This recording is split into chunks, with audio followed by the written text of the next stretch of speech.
Hi guys, in this video I am going to show you how to download Delta Force on PC. If you want to play Delta Force on your computer or laptop, this step-by-step guide will help you install it easily. So let's get started.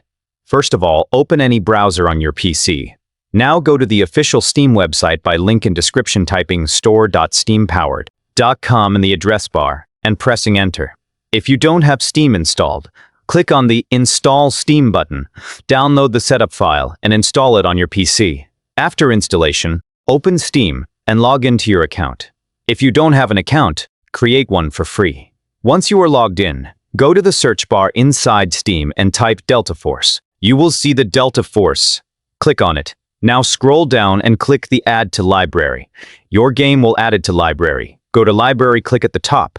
Find here your game, click on it, and click Install. After installation, click on Play, and you can start playing Delta Force on your PC. That's how you can easily download and install Delta Force